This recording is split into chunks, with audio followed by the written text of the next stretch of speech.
Anda telah mengunduh podcast yang dipaparkan oleh Pendeta Dr. Erastus Sabdono ini dari truth.id/voice. Selamat mendengarkan podcast ini. Shalom saudaraku, kebenaran hari ini berjudul pendewasaan rohani. Persoalan hidup yang dialami orang percaya di berbagai bidang yang digeluti merupakan sekolah kehidupan.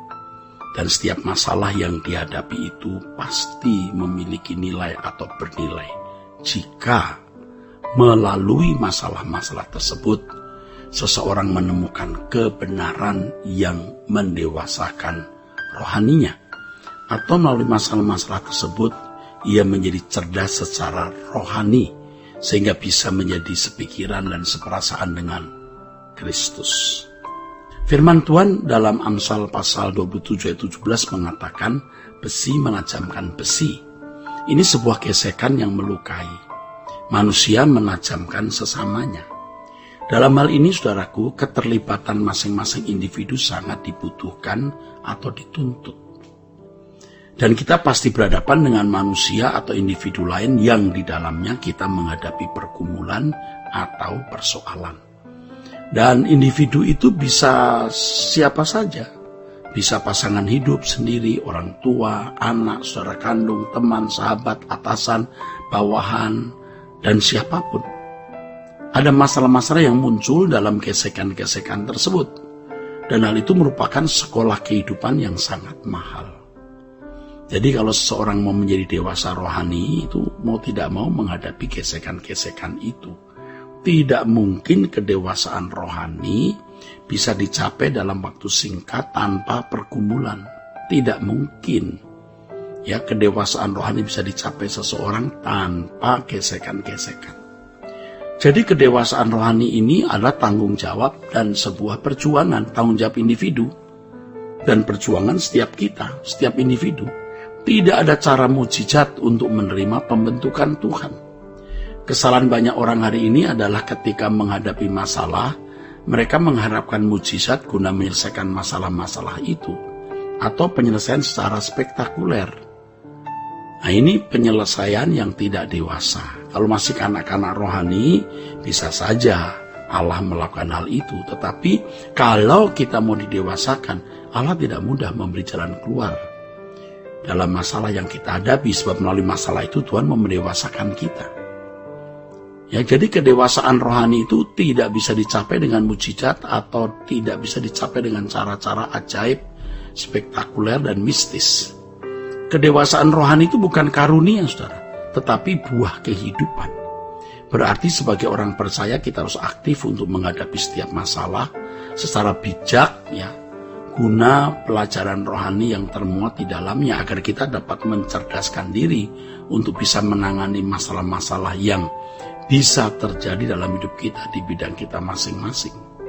Apakah kita sebagai seorang ibu rumah tangga, pedagang, praktisi hukum, atau bergerak di bidang medis, pendidikan, dan sebagainya.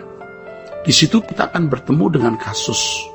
Tapi ingat, pemecahan terhadap masalah bukanlah tujuan akhir. Jalan keluar terhadap masalah bukanlah tujuan akhir. Tetapi tujuan akhirnya adalah pendewasaan rohani kita. Bahkan masalah sekecil apapun menjadi sangat berarti kalau melaluinya kita akan bertumbuh dalam kedewasaan rohani. Jadi kalau Tuhan menganggap bahwa suatu peristiwa itu baik untuk kita, maka Tuhan pasti mengizinkan kita masuk dalam kancah pergumulan tersebut. Dan kita harus memandang hal itu sebuah berkat kekal. Dengan demikian kita menjadi carang-carang yang berbuah. Nah, banyak orang memandang bahwa masalah-masalah hidup seperti sebuah keadaan yang terjadi secara kebetulan. Mereka tidak melihat bahwa itu merupakan desain Allah dan berkat kekal yang Allah berikan. Nah, lebih konyol lagi kalau memandang masalah itu prahara atau bencana. Di sisi lain banyak yang berpikir bahwa masalah yang dihadapi itu merupakan kesempatan Allah untuk menunjukkan kuasanya, untuk menunjukkan kasih-Nya dengan memberi jalan keluar terhadap masalah tersebut. Seakan-akan melalui masalah itu Allah mau unjuk kuasa guna mendapat pujian. Wah, ini juga salah.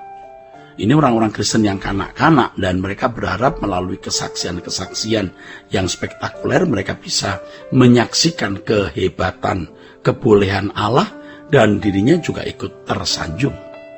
Bagi orang Kristen yang dewasa, ketika dia menghadapi masalah, dia tahu bahwa masalah itu didesain oleh Allah untuk mengajar dirinya, melatih dirinya, menguasai diri, mengendalikan pikiran perasaan, bertindak bijaksana, supaya melalui masalah-masalah tersebut dia bertumbuh dalam kecerdasan rohani atau kedewasaan iman.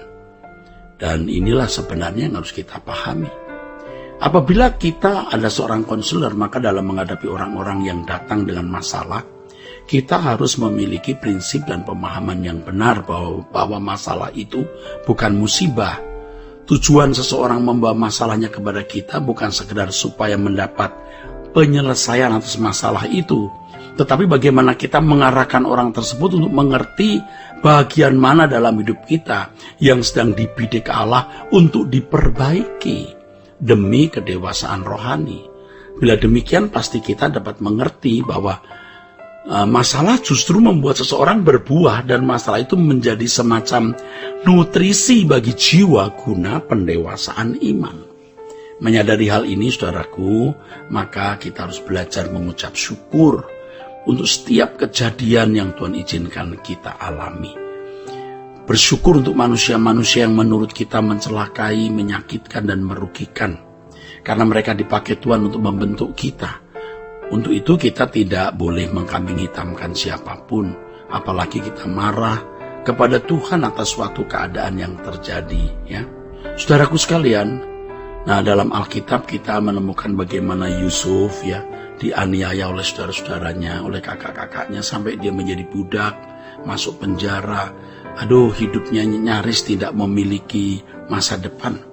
Tetapi ternyata semua yang dialami Yusuf itu merupakan sekolah kehidupan untuk menyelamatkan saudara-saudaranya di Kanaan ketika terjadi bencana kelaparan. Nah, kisah hidup Yusuf menjadi pelajaran yang mahal bagi kita semua, menjadi inspirasi yang berguna untuk kita. Yusuf berkata dengan jelas kepada abang-abangnya, kepada kakak-kakaknya, bahwa Allah yang membawa dirinya mendahului mereka ke Mesir.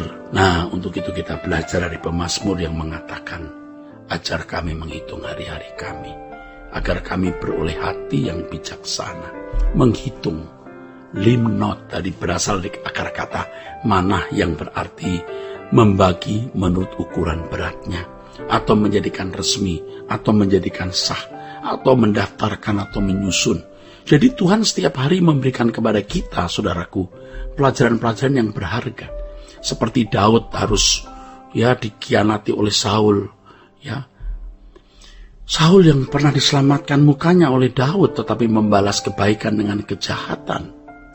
Daud dikhianati oleh penduduk Zif yang pernah ditolongnya. Penduduk Zif. Dan segudang pengalaman lain. Dari pengalaman-pengalaman hidup Daud tersebut, dia menemukan bagaimana Allah mempersiapkan dirinya menjadi seorang raja. Demikian pula Allah mempersiapkan kita untuk mewarisi kerajaan surga. Allah akan membentuk kita, mendidik kita melalui atau di dalam berbagai pergumulan, persoalan, agar melaluinya Tuhan menjadikan kita dewasa dan sempurna. Jadi berharganya hidup bukan karena kita bisa menikmati segala keindahan secara fisik, melainkan kita bisa menghadapi masalah-masalah yang di dalamnya kita menjadi cerdas dan dewasa. Kita menghargai kehidupan dan berusaha mempertahankannya, bukan karena kita mau menikmati hidup secara duniawi, melainkan karena kita mau belajar. Di dalam hari-hari hidup kita ada kesempatan-kesempatan di mana kita diubahkan Tuhan menjadi makin dewasa dan sempurna seperti Bapa atau serupa dengan Yesus. Inilah panggilan kita sebagai orang percaya, hidup sebagai anak-anak Allah yang berstandar Yesus sendiri. Tuhan memberkati saudara-saudara sekalian. Sola Gracia.